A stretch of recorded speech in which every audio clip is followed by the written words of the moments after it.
and welcome to this next Flip Preaching video. My name's Andy and we're going to look at the Gospel passage for the Sunday to come ahead of time so that we can start thinking about it beforehand. So this week, second in Lent, we're going to Mark 8:31 to 38, and this is a red hot passage. Super challenging. So to start with, we've got a little interaction between Peter and Jesus. This is just after Peter has acknowledged out loud, has twigged that Jesus is the Messiah, the one sent to save the people. And it says that Jesus then began to teach them that the Son of Man must undergo great suffering. But this is a change. This is a change in what Jesus is presenting to his followers. And Peter doesn't seem to like it. He's not completely on board. Jesus said the Son of Man must undergo great suffering, be rejected by the elders, the chief priests and the scribes.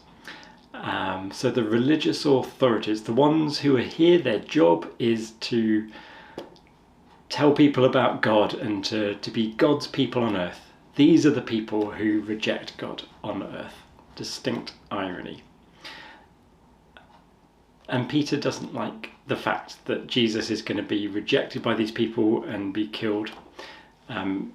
Jesus did say that he would rise again after 3 days, but Peter, it says, rebukes Jesus. And the word rebuke is the one that we've come across a couple of times already in the last few weeks, where Jesus tells demons to be quiet.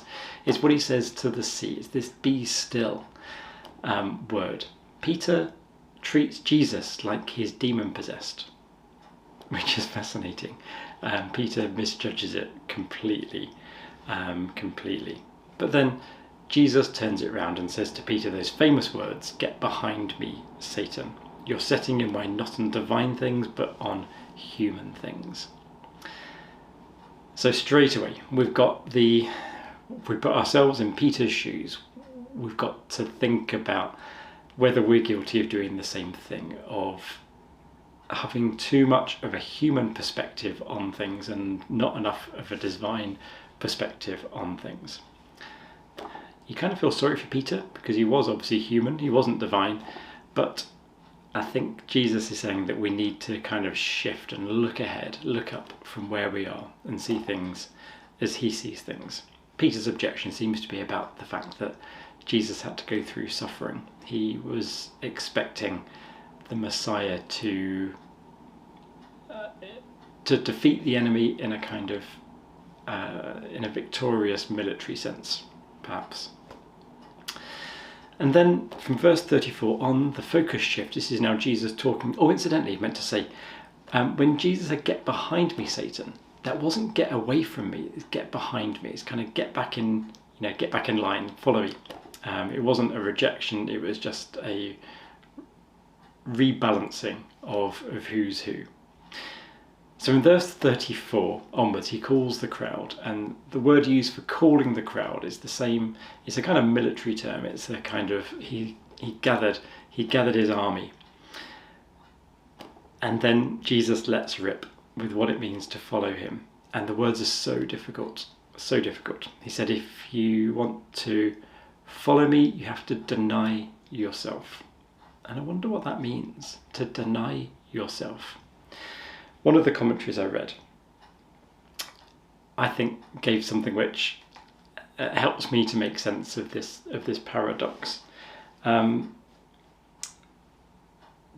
If you deny yourself, this commentary suggested that means that we have to admit that we don't really know ourselves, that we don't really know who we are, that who we kind of think we are isn't really who we are, that there's a deeper us. So we need to get rid of the shallow us, which is insecure and which is holding us back, and instead find the real us, which is buried within, the treasure in a jar of clay. I quite like that. I've often thought of this passage as being like a sweet in a wrapper.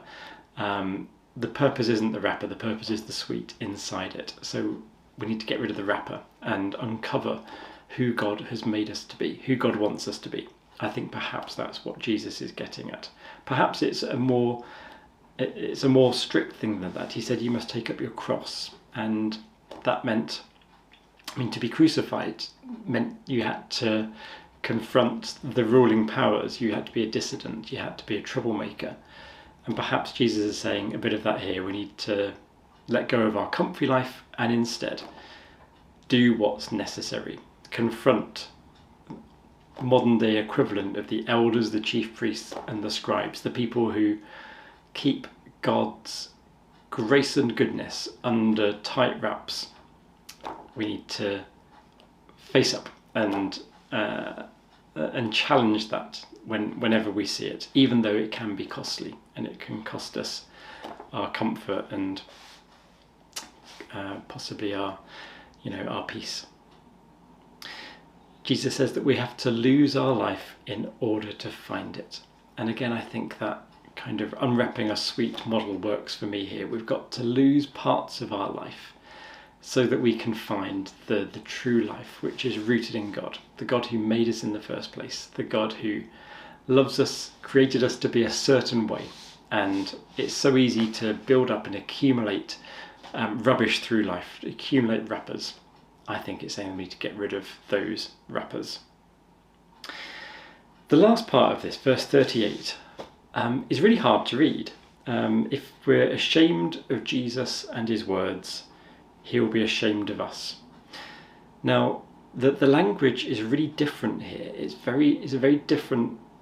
written in a very different style of Greek to the rest of it, and scholars think that this has been added on later. So I'm not going to give this too much attention today, because it probably wasn't written by Mark in his original gospel. But anyway, so a few questions as always. So firstly, Jesus said that Peter should have had his mind on divine things. What does that mean? What do you think the divine things are instead of the human things? Secondly, what do you make of that idea of denying yourself, saying that you don't know yourself? Thirdly, what do you think it means to lose your life so that you can find it? It doesn't necessarily mean a kind of sense of martyrdom, though of course it has for many Christians. But what does it mean for us to lose our life so that we can find it? And finally, as always, this is the good news according to Mark. So how is this good news? How is this victorious? How does this help us to live better today? Okay, thank you so much for watching. We'll see you next time. Take care. Bye-bye.